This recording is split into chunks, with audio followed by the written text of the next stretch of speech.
ಎಲ್ಲರಿಗೂ ಶುಭ ಮುಂಜಾನೆ ಮಕ್ಕಳೇ. ನಾವು ಲಾಸ್ಟ್ ವಿಡಿಯೋದಲ್ಲಿ ಉಷ್ಣ ಈ ಪಾಠವನ್ನು ಆರಂಭಿಸಿದ್ವಿ, ಹೌದಾ? ಹಾಗಾದರೆ ಇವತ್ತು ನಾವು ಯಾವ ರೀತಿ ಈ ಉಷ್ಣವನ್ನು ಅಳೆಯಬಹುದು. ನಾನು ನಿಮಗೆ ನಿನ್ನೆ ತಾಪಮಾಪಕವನ್ನು ತೋರಿಸಿದ್ದೆ, ಹೌದಾ? ಎಲ್ಲರಿಗೂ ನೆನಪಿರಬಹುದು.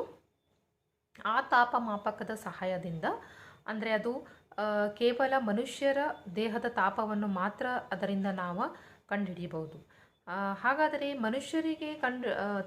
ಮನುಷ್ಯರ ದೇಹದ ತಾಪಮಾನವನ್ನು ಕಂಡುಹಿಡಿಯಲು ಬೇರೆ ತಾಪಮಾಪಕ, ಆಮೇಲೆ ನಾವು ನೀರಿನ ತಾಪಮಾನವನ್ನು ಕಂಡುಹಿಡಿಯಲು ಬೇರೆ ತಾಪಮಾಪಕ, ಅದೇ ರೀತಿ ನಾವು ಲ್ಯಾಬ್ ಒಳಗೆ ಅಂದರೆ ಪ್ರಯೋಗಾಲಯದೊಳಗೆ ಬೇರೆ ಮಾಪಕವನ್ನು ಉಪಯೋಗಿಸ್ತೇವೆ.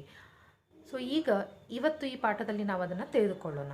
ಅಂದರೆ ಹೇಗೆ ಆ ತಾಪಮಾನವನ್ನು ಅಳೆಯಬಹುದು ಮತ್ತು ಯಾವ ಯಾವ ತಾಪಮಾಪಕಗಳನ್ನು ನಾವು ಉಪಯೋಗಿಸುತ್ತೇವೆ ಅಂತ ಪ್ರಾರಂಭಿಸೋಣ ಮಕ್ಕಳೇ. ಸರಿ, ಈಗ ನೀವಿಲ್ಲಿ ನೋಡಬಹುದು, ತಾಪದ ಅಳುವಿಕೆಯನ್ನು ನಾವು ವೈದ್ಯಕೀಯ ತಾಪಮಾಪಕ ಈ ಸಾಧನದಿಂದ ಅಳೆಯಬಹುದು. ಈಗ ಈ ವೈದ್ಯಕೀಯ ತಾಪಮಾಪಕ ಎದಕ್ಕೆ ನಾವು ಉಪಯೋಗಿಸ್ತೇವೆ ಅಂತ ಹೇಳಿದ್ರೆ, ನಮ್ಮ ದೇಹದ ತಾಪವನ್ನು ಅಳೆಯಲು. ಅಂದರೆ ನಮ್ಮ ದೇಹದ ತಾಪವನ್ನು ಅಳೆಯುವುದು ಯಾವುದು? ವೈದ್ಯಕೀಯ ತಾಪಮಾಪಕ.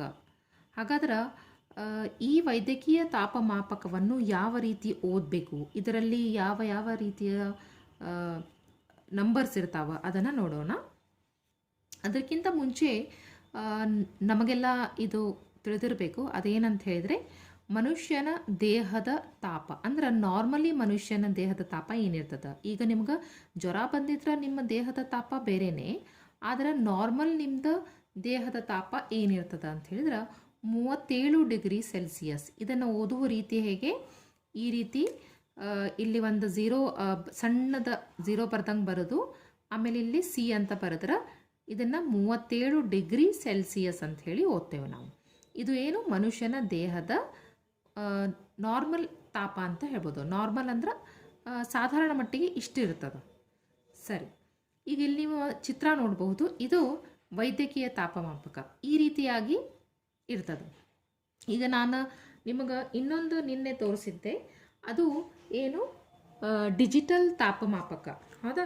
ಅದು ಕೂಡ ಇದೇ ರೀತಿಯ ಏನು ರೀಡಿಂಗ್ಸ್ ಅಂದ್ರೆ ಇದೇನು ಇಲ್ಲಿ ಕಾಣಿಸ್ತಾ ಇದ್ದಾವಲ್ಲ ಸಣ್ಣ ಸಣ್ಣ ಅಕ್ಷರದೊಳಗೆ ನಿಮ್ಗೆ, ಈಗ ನಾ ಹೇಳಿದೆಲ್ಲ 37 ಡಿಗ್ರಿ ಸೆಲ್ಸಿಯಸ್ ಅಂತ, ಅದೇ ರೀತಿ ಇದು ಕೂಡ ಡಿಜಿಟಲ್ ಇದು ತೋರಿಸ್ತದೆ. ಆದರೆ ಇದರೊಳಗೆ ಏನು ಡಿಜಿಟಲ್ ಆಗಿ ನಿಮಗೆ ನೋಡ್ರಿ 48.6 ಈ ರೀತಿ ನಿಮಗೆ ಏನು ರೀಡಿಂಗ್ಸ್ ಅಂತ ಹೇಳ್ತೇವೆ ನಾವು. ಅದಕ್ಕೆ ಆ ರೀತಿಯ ನಿಮಗೆ ಇದನ್ನು ಕಾಣಿಸ್ತಿರ್ತಾವೆ, ನಂಬರ್ಸ್ ಕಾಣಿಸ್ತಿರ್ತಾವೆ. ಅಂದ್ರೆ ಇದನ್ನು ಕೂಡ ಯೂಸ್ ಮಾಡ್ಬೋದು. ಇದು ಕೂಡ ಏನು ವೈದ್ಯಕೀಯ ತಾಪಮಾಪಕನೇ. ಆದರೆ ನಾವೇನು ಮಾಡ್ತೀವಿ, ಇದನ್ನು ನಾವೇನಂತ ಹೇಳ್ತೀವಿ? ಡಿಜಿಟಲ್ ಥರ್ಮಾಮೀಟರ್ ಅಥವಾ ಡಿಜಿಟಲ್ ತಾಪಮಾಪಕ ಅಂತ ಹೇಳ್ತೀವಿ. ಇದೇನು ನಿಮ್ಗೆ ಚಿತ್ರದೊಳಗೆ ಕಾಣಿಸ್ತಾ ಇದೆಯಲ್ಲ, ಇದು ನಾರ್ಮಲ್ ಆಗಿ ನಾವು ಹಳೆ ಕಾಲದೊಳಗೆಲ್ಲ ಇದನ್ನು ಉಪಯೋಗಿಸ್ತಿದ್ವಲ್ಲ ಅದು. ಈಗೂ ಐತಿ, ಹಳೆ ಕಾಲದಷ್ಟಂತ ಅಲ್ಲ, ಈಗೂ ಎಲ್ಲರ ಕಡೆನೂ ಐತದ. ಆದರೆ ಈಗ ಸ್ವಲ್ಪ ನಾವು ಎಲ್ಲರೂ ಡಿಜಿಟಲ್ ಆಗ್ಯಾವ ಅಂತ ಹೇಳಿ ಇದು ಭಾಳ ಈಸಿ ಆಗ್ತದಂತ ಇದನ್ನು ಉಪಯೋಗಿಸ್ತೀವಿ ಅಷ್ಟೇ. ಆದರೆ ಎರಡೂದ್ರೊಳಗೂ ನಮ್ಗೆ 37 ಡಿಗ್ರಿ ಸೆಲ್ಸಿಯಸ್ಸನ್ನೇ ಬರ್ತದೆ, ಅದೇನು ಡಿಫ್ರೆನ್ಸ್ ಆಗೋದಿಲ್ಲ. ಸರಿ, ಈಗ ಇದನ್ನು ತಿಳ್ಕೊಳ್ಳೋಣ. ಇದರೊಳಗೆ 35ರಿಂದ 42 ಡಿಗ್ರಿ ಸೆಲ್ಸಿಯಸ್ವರೆಗೆ ಏನಿರ್ತದೆ ತಾಪವನ್ನು ನಾವು ಅಳಿಬಹುದು. ಆಮೇಲೆ ಇಲ್ಲಿ ಕೆಳಗಡೆನೂ ನೀವು ಒಂದು ನೋಡಬಹುದು. ಏನಂದ್ರೆ, ಒಂದು ನಿಮಿಷ, ಇಲ್ಲಿ 35, 36, 37, 38 ಈ ರೀತಿ ನಾವು 42ರವರೆಗೆ ಬರ್ದೇವಿ. ಅಲ್ಲಿ ಡಿಗ್ರಿ ಸೆಲ್ಸಿಯಸ್ ಅಂದ್ರೆ ಸಿ ಅಂಥೇಳಿ ಗುರುತಿಸೇವಿ. ಅದರ ಕೆಳಗಡೆನೇ ಏನೋ ಒಂದು 94, 6, 8 ಈ ರೀತಿ ಎಫ್ ಅಂತ ಕಾಣಿಸ್ತಾ ಇದೆ ನಮಗೆ. ನಿಮ್ಗೆ ಬಹಳ ಸಣ್ಣಗೆ ಕಾಣಿಸ್ಬೋದು. ನಿಮ್ಮ ಪುಸ್ತಕದಲ್ಲಿ ಇದೇ ಚಿತ್ರ ನೀವು ನೋಡ್ಬೋದು, ಅಲ್ಲಿ ಎಫ್ ಅಂತ ಬರ್ದಾರ. ಹಾಗಾದ್ರೆ ಇದು ಏನಪ್ಪ? ಇದೇನಂತ ಹೇಳಿದ್ರೆ, ಇದನ್ನು ನಾವು ಫ್ಯಾರನ್ ಹೀಟ್ ಅಂತ ಹೇಳಿ ಕರಿತೇವೆ. ಅದನ್ನು ನಾವು ಎಫ್ ಅಂತ ಗುರುತಿಸ್ತೇವೆ. ಅದನ್ನು ನಾವು ಫ್ಯಾರನ್ ಹೀಟ್ ಅಂತ ಹೇಳಿ ಕರಿತೀವಿ. ಇದೇನು ಹಾಗಾದ್ರೆ ಫ್ಯಾರನ್ ಹೀಟ್ ಅಂದ್ರೆ? ಇದನ್ನು ನಾವು ಸೆಲ್ಸಿಯಸ್ ಅಂತ ಹೇಳಿ ಕರಿತೇವೆ. ಎರಡೂ ಕೂಡ ತಾಪವನ್ನು ಅಳೆಯುವುದೇ. ಎರಡೂ ರೀತಿಯಿಂದ ನಾವು ತಾಪವನ್ನು ಅಳಿಬಹುದು.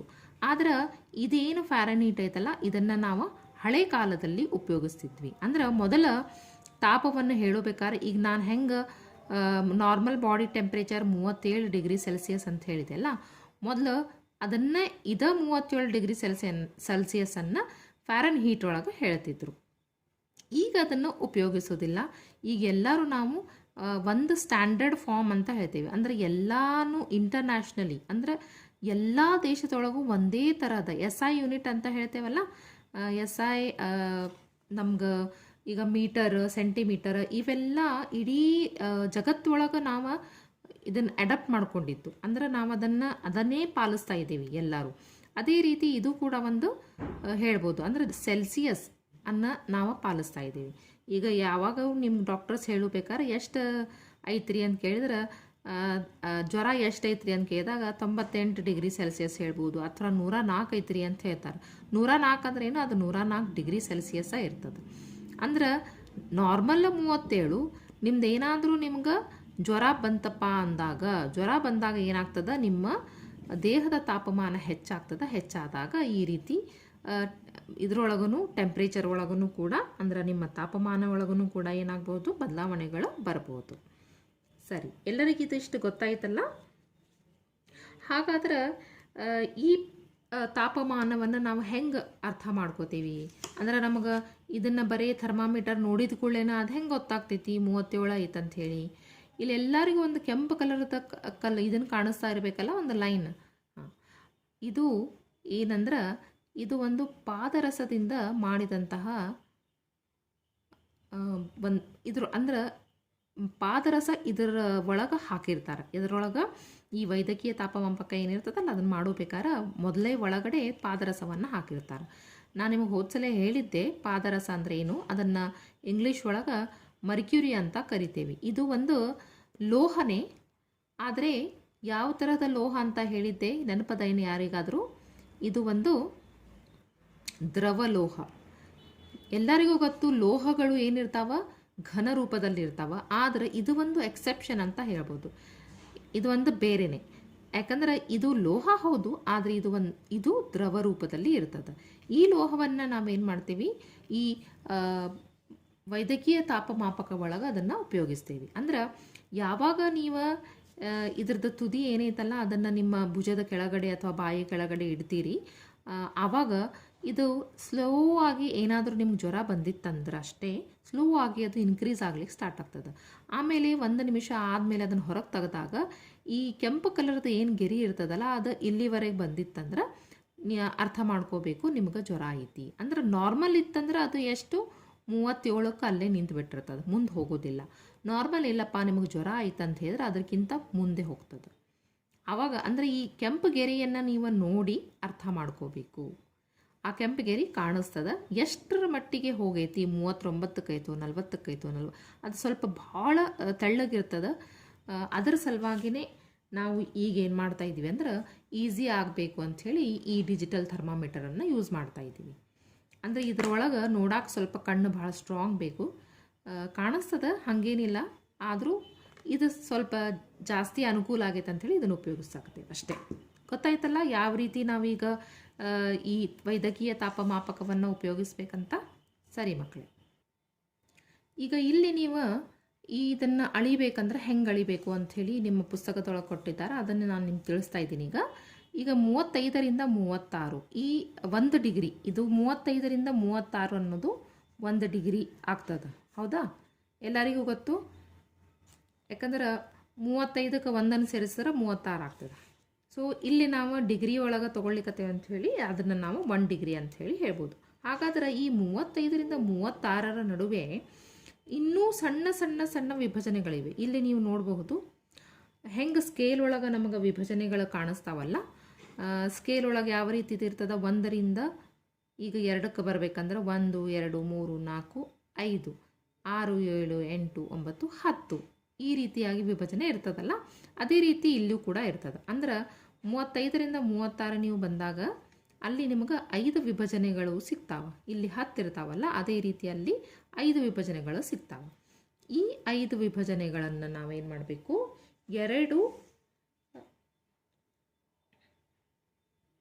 ಮೊದಲು ನಾವೇನು ಮಾಡಬೇಕು, ಇವೆರಡೂ ತಾಪದ ವ್ಯತ್ಯಾಸವನ್ನು ನಾವು ಗುರುತಿಸ್ಕೋಬೇಕು. ಆಮೇಲೆ ಇವುಗಳ ನಡುವಿನ ವಿಭಜನೆಗಳು ಏನವಲ್ಲ, ಅಂದ್ರೆ ಇದ್ರದ ವ್ಯತ್ಯಾಸ ಎಷ್ಟು? 1. ಅದೇ ರೀತಿ ಇವುಗಳ ನಡುವೆ ಮತ್ತು ಸಣ್ಣ ಸಣ್ಣ ಗೆರೆಗಳವ, ಇದರದ ವ್ಯತ್ಯಾಸ 1.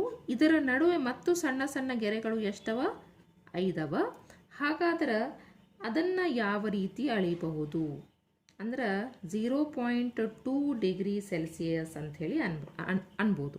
ಏನು 0.2 ಡಿಗ್ರಿ ಸೆಲ್ಸಿಯಸ್ ಇದು ಒಂದೊಂದು ಸಣ್ಣ ಗೆರೆ ಏನೈತಲ್ಲ ಅದು 0.2 ಡಿಗ್ರಿ ಸೆಲ್ಸಿಯಸ್ ಆಗ್ತೈತಿ. ಈಗ ಇಲ್ಲಿಂದ ಇಲ್ಲಿವರೆಗೆ 1 ಡಿಗ್ರಿಯ ವ್ಯತ್ಯಾಸ ಐತಿ. ಇದರ ನಡುವೆ ಮತ್ತು ಸಣ್ಣ ಸಣ್ಣ ಸಣ್ಣ ವಿಭಜನೆಗಳವಲ್ಲ, ಅದರದ್ದು ಎಷ್ಟು ಲೆಕ್ಕ ಆಗ್ತೈತಿಪ್ಪ ಅದನ್ನು ಕಂಡು ಹಿಡಿಬೇಕಾಗಿತ್ತು ನಾವು. ಹಾಗಾದ್ರೆ ಇವೆರಡರ ನಡುವೆ ಒಂದಾಯಿತು, ಅದರೊಳಗೆ ಮತ್ತೆ 5 ಸಣ್ಣ ಸಣ್ಣ ಗೆರೆಗಳಿವೆ. ಹಾಗಾದ್ರೆ ಒಂದು ಗೆರೆ ಏನು ತೋರಿಸ್ತದ? ಒಂದು ಸಣ್ಣ ಗೆರೆ ಏನು 5 ಇತ್ತು, ಇನ್ನೂ ಸಣ್ಣ ಸಣ್ಣ ಗೆರೆಗಳು ಏನು ತೋರಿಸ್ತದ ನಮಗೆ ಬೇಕಾಗೈತಿ. ಹಾಗಾದ್ರೆ ಈ ಒಂದನ್ನು ನಾವು 5ರಿಂದ ಭಾಗಿಸಿದ್ರೆ ನಮಗೆ 0.2 ಡಿಗ್ರಿ ಸೆಲ್ಸಿಯಸ್ ಸಿಗ್ತದೆ. 0.2 ಡಿಗ್ರಿ ಸೆಲ್ಸಿಯಸ್ ಇವೇನು ಸಣ್ಣ ಗೆರೆ ಅದಾವಲ್ಲ, ಒಂದು ಸಣ್ಣ ಗೆರೆಯ ಅಳತೆ ಅದು. ಗೊತ್ತಾಯಿತು? ಇವೆಲ್ಲ ಸೇರಿ 1 ಡಿಗ್ರಿ ಸೆಲ್ಸಿಯಸ್ ಆಗ್ತೈತಿ. ಆದರೆ ಒಂದೊಂದು ಸಣ್ಣ ಗೆರೆ ನಿಮ್ಗೆ ಏನು ತೋರಿಸ್ತಾವಂದ್ರೆ 0.2 ಡಿಗ್ರಿ ಸೆಲ್ಸಿಯಸ್ ಅಷ್ಟು ಅವೇ ಅದರ ಅಂತರ ಅಂತ ಹೇಳಿ ಗೊತ್ತಾಗ್ತದೆ. ಅಂದ್ರೆ 35ರಿಂದ 36 ನಡುವೆ ಈ ಒಂದು ಸಣ್ಣ ಗೆರೆ 0.2, ಮತ್ತೊಂದು ಸಣ್ಣ ಗೆರೆ 0.2, ಇನ್ನೊಂದು ಸಣ್ಣ ಗೆರೆ ಐತಲ್ಲ ಅದು 0.2.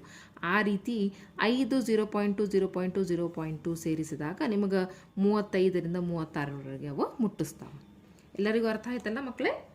ಹಾಗಾದ್ರೆ ವೈದ್ಯಕೀಯ ತಾಪಮಾಪಕವನ್ನು ಓದಬೇಕಾದ್ರೆ ನಾವೇನೇನು ಮುನ್ನೆಚ್ಚರಿಕೆಗಳನ್ನು ಗಮನಿಸಬೇಕು? ತಾಪಮಾಪಕದ ಬಳಕೆಗೆ ಮುನ್ನ ಮತ್ತು ನಂತರ ಏನು ಮಾಡಬೇಕಾಗ್ತದೆ? ನಾವು ನಂಜು ನಿರೋಧಕ ದ್ರಾವಣದಿಂದ ಅದನ್ನು ತೊಳಿಬೇಕಾಗ್ತದೆ. ಈಗ ನಂಜು ನಿರೋಧಕ ದ್ರಾವಣ ಅಂತ ಹೇಳಿದ್ರೆ ನೀವು ಅನ್ಬೋದು ಆ್ಯಂಟಿಸೆಪ್ಟಿಕ್ ಅನ್ನೋದನ್ನು ಕೇಳಿರಿ. ಎಲ್ಲರೂ ಇಂಗ್ಲೀಷ್ ವರ್ಡ್ಸ್ ಕೇಳಿರ್ತೀರಿ, ಕನ್ನಡ ವರ್ಡ್ ಅಂದ್ಕೊಳ್ಳೆ ಗೊತ್ತಾಗೋದಿಲ್ಲ. ಆ್ಯಂಟಿಸೆಪ್ಟಿಕ್ ಅಂದ್ಕೊಳ್ಳೆ ಹಾರಿ ಮೋಶಿ ಅಂತ ಅವಾಗ ನಿಮ್ಗೆ ಅರ್ಥ ಆಗ್ತೈತಿ, ಹೌದಾ? ಹಾಗಾದ್ರೆ ನೀವೇನು ಮಾಡಬೇಕಾಗ್ತದೆ? ಯಾವಾಗಲೂ ಅದನ್ನು ಬಳಸುವ ಮುನ್ನ ತಾಪಮಾಪಕವನ್ನು ಆ್ಯಂಟಿಸೆಪ್ಟಿಕ್ ದ್ರಾವಣದಿಂದ ಅದನ್ನು ತೊಳೆದು ಆಮೇಲೆ ಬಳಸಿದರೆ ಬಹಳ ಉತ್ತಮ. ಅಂದರೆ ಬೇರೆ ಬೇರೆಯವರಿಗೆ ಉಪಯೋಗಿಸ್ತಿರ್ತೀರಲ್ಲ, ಅವ್ರ ದೇಹ ಇವ್ರ ದೇಹ ಎಲ್ಲ ಇದನ್ನಾಗ್ತದೆ, ಸ್ಕಿನ್ ಅಂತ ಇಫೆಕ್ಟ್ ಆಗ್ತದೆ. ಹಾಗಾಗಿ ಏನೂ ಆಗಬಾರ್ದು ಅಂಥೇಳಿ ಅದನ್ನು ನಂಜು ನಿರೋಧಕ ಅಂದರೆ ಆ್ಯಂಟಿಸೆಪ್ಟಿಕ್ಕಿಂದ ದ್ರಾವಣದಿಂದ ಅದನ್ನು ತೊಳಿಬೇಕು. ಸರಿ, ಈಗ ಎರಡನೇದು ಏನು ಗಮನಿಸಬೇಕಾದ ವಿಷಯ ಅಂದ್ರೆ ಬಳಸುವ ಮೊದಲು ಪಾದರಸದ ಮಟ್ಟ 35 ಡಿಗ್ರಿ ಸೆಲ್ಸಿಯಸ್ಗಿಂತ ಕಡಿಮೆ ಇರುವ ಬಗ್ಗೆ ಖಚಿತಪಡಿಸಿಕೊಳ್ಬೇಕು. ಇದೆಲ್ಲ ನಿಮ್ಮ ಪುಸ್ತಕದೊಳಗೆ ಐತಿ, ನೀವು ನೋಡ್ಬೋದು. ಇಲ್ಲಿ ನೋಡ್ರಿ, ಮೊದಲನೆಯ ಪಾಯಿಂಟ್ ತಾಪಮಾಪಕದ ಬಳಕೆಗೆ ಮುನ್ನ ಮತ್ತು ನಂತರ ನಂಜು ನಿರೋಧಕ ಅಥವಾ ಆ್ಯಂಟಿಸೆಪ್ಟಿಕ್ ದ್ರಾವಣದಿಂದ ಅದನ್ನು ತೊಳೆಯಬೇಕು. ಬಳಸುವ ಮೊದಲು ಪಾದರಸದ ಮಟ್ಟ 35 ಡಿಗ್ರಿ ಸೆಲ್ಸಿಯಸ್ಗಿಂತಲೂ ಕಡಿಮೆ ಇರುವ ಬಗ್ಗೆ ಖಚಿತಪಡಿಸಿಕೊಳ್ಳಬೇಕು. ನಾನು ಹೇಳಿದೆಲ್ಲ, ಇದು ರೆಡ್ ಕಲರ್ದು ಏನು ಪಾದರಸ ನಿಮ್ಗೆ ತೋರಿಸಿದ್ದೆಲ್ಲ ಅದು 35 ಡಿಗ್ರಿ ಸೆಲ್ಸಿಯಸ್ಗಿಂತ ಕಡಿಮೆ ಇರಬೇಕು. ಅಂದ್ರೆ ನಿಮ್ಗೆ ಗೊತ್ತಾಗ್ತೈತಿ. ಇಲ್ಲಾಂದ್ರೆ 37ನ ಮೊದಲು ಇತ್ತಂದ್ರೆ ಆಮೇಲೆ ನೀವು ಮತ್ತೆ ಅದನ್ನು ತೊಗೊಂಡು ಇದರೊಳಗೆ ಅಳಿಲಿಕ್ಕೆ ಹೋಯ್ದ್ರಂದ್ರೆ ಮತ್ತೆ ಅದು ಡಿಫ್ರೆನ್ಸ್ ತೋರಿಸ್ಬೋದು. ಅದಕ್ಕೆ ಮೊದಲು ಏನು ಮಾಡಬೇಕು? ಅದನ್ನು ನಾರ್ಮಲ್ ಪೊಸಿಷನಿಗೆ ತರಬೇಕು. ಅದು ಇಲ್ಲೇ ಇರಬೇಕು, 35ಕ್ಕಿಂತ ಕಡಿಮೆ ಇರಬೇಕು. ಆವಾಗ ಏನಾಗ್ತೈತಿ, ಆಮೇಲೆ ನೀವು ಅದನ್ನು ದೇಹದ ತಾಪವನ್ನು ಅಳಿಲಿಕ್ಕೆ ನಿಮ್ಮ ದೇಹದೊಳಗೆ ಇಟ್ಕೊಂಡಾಗ ಅದು ಇನ್ಕ್ರೀಸ್ ಆಗ್ಬೋದು. ಆವಾಗ ಇನ್ಕ್ರೀಸ್ ಆಗೇ ಆಗ್ತೈತಿ, ಅದು ಬೇರೆ ಮಾತು. ಆದರೆ ಮೊದಲು ಅದನ್ನು ಬಳಸುವ ಮುಂಚೆ ಅದನ್ನು ನೀವು ಏನು ಖಚಿತಪಡಿಸ್ಕೋಬೇಕಂದ್ರೆ ಅದು 35 ಡಿಗ್ರಿ ಸೆಲ್ಸಿಯಸ್ಗಿಂತ ಕಡಿಮೆ ಐತೆ ಅಂಥೇಳಿ ಖಚಿತಪಡಿಸ್ಕೋಬೇಕು. ತಾಪಮಾಪಕವನ್ನು ಕಣ್ಣಿನ ದೃಷ್ಟಿಯ ನೇರದಲ್ಲಿ ಹಿಡಿದು ಪಾದರಸದ ಮಟ್ಟವನ್ನು ಓದಬೇಕು. ಈಗ ಇಲ್ಲೇ ಹುಡುಗಿ ನೋಡ್ರಿ ಓದ್ಲಿಕ್ಕತ್ತಾರಲ್ಲ, ಎಕ್ಸಾಕ್ಟ್ ಕಣ್ಣಿನ ನೇರದ ಅಂದ್ರೆ ಕಣ್ಣಿಲ್ಲೈತೆ ಅಂತ ಹೇಳಿದ್ರೆ ಎಕ್ಸಾಕ್ಟ್ ನಿಮ್ದು ಅಪೋಸಿಟ್ ಸೈಡ್ ನಿಮ್ದು ಇದನ್ನು ಇಟ್ಕೋಬೇಕು ನೀವು, ಏನು ತಾಪಮಾಪಕವನ್ನು ಓದಬೇಕಾದ್ರೆ. ಅಂದ್ರೆ ಅದನ್ನು ಸರಿಯಾಗಿ ನೀವು ಓದ್ಬೋದು. ನೆಕ್ಸ್ಟ್ ಪಾಯಿಂಟ್, ತಾಪಮಾಪಕವನ್ನು ಎಚ್ಚರದಿಂದ ಬಳಸಿ, ಇದು ಗಟ್ಟಿ ವಸ್ತುವಿಗೆ ತಾಕಿದರೆ ಒಡೆಯುತ್ತದೆ. ಹಾಗಾದರೆ ಇದು ಬಹಳ ಸೂಕ್ಷ್ಮ ಇರ್ತೈತಿ. ಸ್ವಲ್ಪನೂ ನಿಮ್ಮ ಕೈಯಿಂದ ಬಿದ್ದರೂ ಹೊಡಿತೈತಿ ಡೆಫಿನೆಟ್ಲಿ, ಯಾಕಂದ್ರೆ ಅದು ಗಾಜಿನಿಂದ ಮಾಡಲ್ಪಟ್ಟಿರ್ತದೆ. ಆಮೇಲೆ ಯಾವುದಾದ್ರೂ ಗಟ್ಟಿ ವಸ್ತುವಿಗೆ ಏನಾದರೂ ನೀವು ಹಿಂಗೆ ತಗಲಿಸ್ಬಿಟ್ರಂದ್ರೆ ಅದು ಒಡೀತು, ಆವಾಗೂ ಒಡೆಯೋ ಚಾನ್ಸಸ್ ಇರ್ತಾವೆ. ತಾಪಮಾಪಕವನ್ನು ಓದುವಾಗ ಪಾದರಸದ ಬುರುಡೆಯನ್ನು ಹಿಡಿದುಕೊಳ್ಳಬಾರದು. ಬುರುಡೆ ಅಂತ ಹೇಳಿದ್ರೆ ಇದು ಮುಂದೇನಿರ್ತದಲ್ಲ ಅದನ್ನು ನಾವು ಬುರುಡೆ ಅಂತಿದ್ದೀವಿ. ಅಲ್ಲಿ ಹಿಡ್ಕೋಬಾರ್ದು, ಇಲ್ಲಿ ಹಿಡ್ಕೋಬೇಕು ಯಾವಾಗಲೂ. ಸೊ ಅದು ಒಂದು ಎಚ್ಚರ ವಹಿಸ್ಬೇಕಾಗ್ತದೆ. ಇಲ್ಲಿ ಹಿಡ್ಕೊಂಡ್ರೆ ನಿಮ್ದು ಕೈ ಹೀಟಿನಿಂದ ಏನಾಗ್ತೈತಿ, ಆ ಶಾಖದಿಂದನೂ ಕೂಡ ಮತ್ತು ಟೆಂಪ್ರೇಚರ್ ಇನ್ಕ್ರೀಸ್ ಆಗುವ ಚಾನ್ಸಸ್ ಇರ್ತಾವೆ. ಅದಕ್ಕೆ ಯಾವಾಗಲೂ ಬುರುಡೆಯನ್ನು ಹಿಡ್ಕೋಬಾರ್ದು, ಇಲ್ಲಿ ಹಿಡ್ಕೊಂಡು ಆಮೇಲೆ ಕಣ್ಣಿಗೆ ನೇರವಾಗಿ ಇಟ್ಟುಕೊಂಡು ನೀವು ಏನು ಮಾಡಬೇಕಾಗ್ತದೆ, ತಾಪಮಾಪಕವನ್ನು ಬಳಸಬೇಕಾಗ್ತದೆ. ಇವೆಲ್ಲ ಪಾಯಿಂಟ್ಸ್ ಎಲ್ಲರಿಗೂ ಗೊತ್ತಾಯ್ತಲ್ಲ? ಸರಿ, ಹಾಗಾದ್ರೆ ಈ ರೀತಿಯಾಗಿ ನೀವು ನಿಮ್ಮ ದೇಹದ ತಾಪವನ್ನು ತಾಪವನ್ನು ಅಳೆಯಬಹುದು. ಎಲ್ಲರಿಗೂ ನಾನು ಆಲ್ರೆಡಿ ಹೇಳಿದ್ದೀನಿ. ಇದು ಆಮೇಲೆ ನೀವು ಬಳಸಿ ಆದಮೇಲೆ ಏನು ಮಾಡಬೇಕಾಗ್ತದೆ, ಅದನ್ನು ಮತ್ತೆ ಇದರೊಳಗೆ ನಂಜು ನಿರೋಧಕ ಸೊಲ್ಯೂಷನ್ ಅಂದ್ರೆ ದ್ರಾವಣದೊಳಗೆ ಅದ್ದಿ ಅದನ್ನು ತೊಳೆದು ಮತ್ತೆ ಅದನ್ನು 35 ಡಿಗ್ರಿಗಿಂತ ಕಡಿಮೆ ಇದನ್ನು ಮಾಡಿ ಖಚಿತಪಡಿಸ್ಕೋಬೇಕು ಅದು ಬಂದೇತೋ ಇಲ್ಲೋ ಅಂಥೇಳಿ. ಆಮೇಲೆ ಅದನ್ನು ಏನು ಮಾಡಬೇಕಾಗ್ತದೆ, ಸರಿಯಾಗಿ ಅದನ್ನು ಇದರೊಳಗೆ ಅದರ ಬಾಕ್ಸ್ ಒಳಗೆ ಹಾಕಿ ಮತ್ತೆ ಇಡಬೇಕಾಗ್ತದೆ. ಯಾವಾಗಲೂ ನೆನಪಿಟ್ಕೋರಿ, ಮನುಷ್ಯನ ದೇಹದ ಸಾಮಾನ್ಯ ತಾಪ 37 ಡಿಗ್ರಿ ಸೆಲ್ಸಿಯಸ್ ಇರ್ತದೆ. ಇದೇನು ಸೆಲ್ಸಿಯಸ್ ಅಂದ್ರೆ ಸಿ ಅಂತ ಏನು ಬರಿತೇವಲ್ಲ, ಅದನ್ನು ನಾವು ಏಕಮಾನ ಅಂದ್ರೆ ತಾಪಮಾನವನ್ನು ಅಳೆಯುವ ಏಕಮಾನ ಅಂತ ಹೇಳ್ಬೋದು. ಅದು ಒಂದು ಅಳತೆ. ಅದೇ ರೀತಿಯಾಗಿ ನಾವು ಮಾಡಬೇಕಾಗ್ತದೆ. ಸರಿ, ಇದಿಷ್ಟು ಎಲ್ಲರಿಗೂ ಅರ್ಥ ಆಯ್ತಲ್ಲ ಮಕ್ಕಳೇ? ಹಾಗಾದರೆ ನಾವು ಮುಂದೆ ಹೋಗೋಣ. ಇನ್ನೊಂದು ವಿಷಯ ಏನಂತ ಹೇಳಿದ್ರೆ, ನೀವು ನನಗೆ ಒಂದು ಪ್ರಶ್ನೆ ಕೇಳ್ಬೋದು, ಯಾಕೆ ವೈದ್ಯಕೀಯ ತಾಪಮಾಪಕ ಒಳಗೆ ಬರೀ 35ರಿಂದ 42 ಡಿಗ್ರಿ ಸೆಲ್ಸಿಯಸ್ ಅಷ್ಟೇ ಯಾಕೆ ಐತಪ್ಪ? ಏನು ಕಾರಣ ಇರ್ಬೋದು? ಯಾಕೆ ಅದು 100, 104, 105 ಹೋಗಿಲ್ಲ? ಈಗ ನಾನಿಲ್ಲಿ ಹೇಳಲಿಕ್ಕತ್ತೀನಿ 104 ಡಿಗ್ರಿ ಸೆಲ್ಸಿಯಸ್ ಅಂತ ಹೇಳಲಿಕ್ಕತ್ತೀನಿ. ಹಾಗಂದ್ರೆ ಹೆಂಗೆ ಆಗ್ತದದು? ಅದು ಹೆಂಗೆ ಅಂತ ಹೇಳಿದ್ರೆ, ಯಾವಾಗಲೂ ಮಾನವನ ದೇಹದ ತಾಪ ಸಾಮಾನ್ಯವಾಗಿ ಏನಿರ್ತದೆ 35 ಡಿಗ್ರಿಗಿಂತ ಕಡಿಮೆ ಅಥವಾ 42 ಡಿಗ್ರಿಗಿಂತ ಹೆಚ್ಚು ಅದು ಹೋಗುವುದಿಲ್ಲ. ಆ ಕಾರಣದಿಂದ ಏನಾಗ್ತೈತಿ, ವೈದ್ಯಕೀಯ ತಾಪಮಾಪಕ 35ರಿಂದ 42 ಡಿಗ್ರಿ ಸೆಲ್ಸಿಯಸ್ ಅಷ್ಟು ಅಷ್ಟನ್ನು ಅಲ್ಲಿ ಏನು ಮಾಡಿರ್ತಾರೆ, ಅವರು ನಮೂದಿಸಿರ್ತಾರೆ. ಈಗ ನಾನು 104 ಜ್ವರ 98 ಜ್ವರ ಇರ್ತದೆ ಅಂತ ಹೇಳಿದಲ್ಲ, ಇದನ್ನು ಅವರು ಆಮೇಲೆ ಅದನ್ನು ಇದನ್ನಾದಮೇಲೆ ಕ್ಯಾಲ್ಕುಲೇಟ್ ಮಾಡಿ ಅದನ್ನು ಹೇಳ್ತಾರೆ. ಆದರೆ ಎಲ್ಲರಿಗೂ ಗೊತ್ತಾಯ್ತಲ್ಲ ಯಾವ ರೀತಿ ತಾಪಮಾಪಕಗಳನ್ನು ನಾವು ಯೂಸ್ ಮಾಡಿ, ಅಂದರೆ ವೈದ್ಯಕೀಯ ತಾಪಮಾಪಕವನ್ನು ಬಳಸಿ ನಮ್ಮ ದೇಹದ ತಾಪವನ್ನು ಅಳೆಯಬಹುದಂತ ಹೇಳಿ. ಅದೇ ರೀತಿ ಇಲ್ಲಿ ಬೂಜೋ ಒಂದು ಪ್ರಶ್ನೆಯನ್ನು ಕೇಳಿದ್ದಾನೆ, ನಿಮ್ಮ ಪುಸ್ತಕದಲ್ಲಿದೆ. ಬೂಜೋಗೆ ಒಂದು ತುಂಟ ಆಲೋಚನೆ ಬಂದಿದೆ.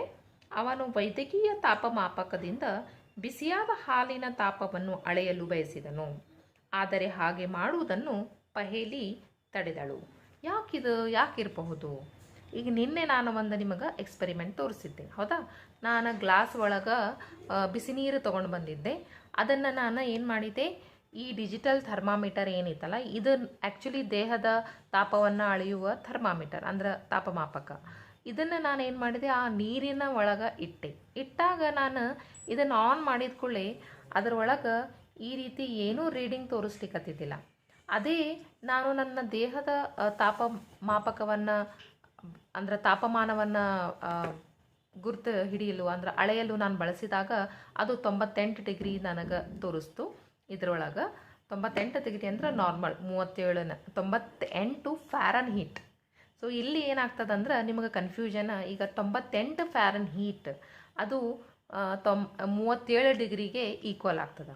ಆದ್ದರಿಂದ ನಾವು ಅದು ಕನ್ಫ್ಯೂಷನ್ ಆಗಬಾರ್ದಂತ ಹೇಳಿ ಏನು ಮಾಡ್ತೀವಿ, ಈಗ ನಾವು ಎಲ್ಲ ಬಳಸುವುದು ಡಿಗ್ರಿ ಸೆಲ್ಸಿಯಸನ್ನು ಬಳಸ್ತೀವಿ. ಸರಿ, ಈಗ ನಾನು 104, 98 ಏನು ಹೇಳಿದೆಲ್ಲ ಅದು ಫ್ಯಾರನ್ಹೀಟ್ ಅಂತ ಬರ್ಕೊಳ್ಳಿ ಮಕ್ಕಳೇ. ಅದು ಡಿಗ್ರಿ ಸೆಲ್ಸಿಯಸ್ ಅಲ್ಲ, ನೆನಪಿಟ್ಕೋರಿ. ಜ್ವರ ಬರ್ತದಂತ ಹೇಳಿದೆಲ್ಲ ಅದು ಫ್ಯಾರನ್ಹೀಟ್ ಅದು. ಓಕೆ, ಸರಿ. ಕೆಳಗಡೆ ಅವರ ರೀಡಿಂಗ್ ಕೊಟ್ಟಾರ ನೋಡ್ರಿ, ಅದನ್ನು ನಾವು ಏನಂತೀವಿ, ಫ್ಯಾರನ್ಹೀಟ್ ಅಂತ ಹೇಳ್ತೀವಿ, ಡಿಗ್ರಿ ಸೆಲ್ಸಿಯಸ್ ಅಲ್ಲ. ಹಾಗಾದರೆ ಈಗ ಇಲ್ಲಿ ನಾನು ನಿನ್ನೆ ಅದರ ಸಲುವಾಗಿ ಇದು ದೇಹವನ್ನು ಅಳೆಯುವಂತಹ ತಾಪಮಾಪಕ, ಅದನ್ನು ನಾನು ನೀರು ಎಷ್ಟು ಬಿಸಿ ಐತಿ ಅದರದ ತಾಪಮಾಪಕ, ಅದರದ ತಾಪಮಾನ ಎಷ್ಟು ಅಂಥೇಳಿ ಅಳಿಲಿಕ್ಕೆ ಇದರಿಂದ ಆಗೋದಿಲ್ಲ. ಹಾಗಾದರೆ ಅದಕ್ಕೇನು ಬೇರೆ ತಾಪಮಾಪಕ ಐತೇನು? ಡೆಫಿನೆಟ್ಲಿ ಐತಿ. ಅದು ನಮಗೆ ಪ್ರಯೋಗಶಾಲೆಯಲ್ಲಿ ಬಳಸುವಂಥ ತಾಪಮಾಪಕ ಏನಿರ್ತದಲ್ಲ ಅದನ್ನು ನಾವು ಬಳಸ್ಬೋದು. ಅದರೊಳಗೆ ಮತ್ತು ಇದ್ರೊಳಗೆ ಹೆಂಗೆ ನಮಗೆ ರೀಡಿಂಗ್ಸ್ ಇತ್ತು ಅಲ್ಲ, ಅಂದ್ರೆ 35, 36, 37 ಅದ್ರೊಳಗೂ ಬೇರೆ ಬೇರೆ ತರಹದ ರೀಡಿಂಗ್ಸ್ ಇರ್ತಾವೆ. ಆದ್ದರಿಂದ ನಾವು ಏನು ಹೇಳ್ಬೋದು, ಈ ತಾಪಮಾಪಕ ಏನು ನಿಮ್ಗೆ ಇದನ್ನು ತೋರಿಸ್ತಾ ಇದ್ದೀನಲ್ಲ, ಇದನ್ನು ನಾವು ಬರೀ ನಮ್ಮ ದೇಹದ ಉಷ್ಣ ಅಥವಾ ನಮ್ಮ ದೇಹದ ತಾಪವನ್ನು ಅಳೆಯಲು ಬಳಸ್ಬೋದು. ಅದೇ ರೀತಿ ಬೇರೆ ಬೇರೆ ತಾಪಮಾಪಕವನ್ನು ಬೇರೆ ಬೇರೆ ರೀತಿಯಾಗಿ ನಾವು ಬಳಸ್ಬೋದು. ಹಾಗಾದರೆ ಈಗ ಪ್ರಯೋಗಶಾಲೆಯಲ್ಲಿ ಬಳಸುವಂತಹ ತಾಪಮಾಪಕದ ಬಗ್ಗೆ ನಾವು ನಾಳೆ ತಿಳಿದುಕೊಳ್ಳೋಣ. ಇವತ್ತಿಗೆ ಇಷ್ಟು ಸಾಕು ಮಕ್ಕಳೇ. ಸರಿ.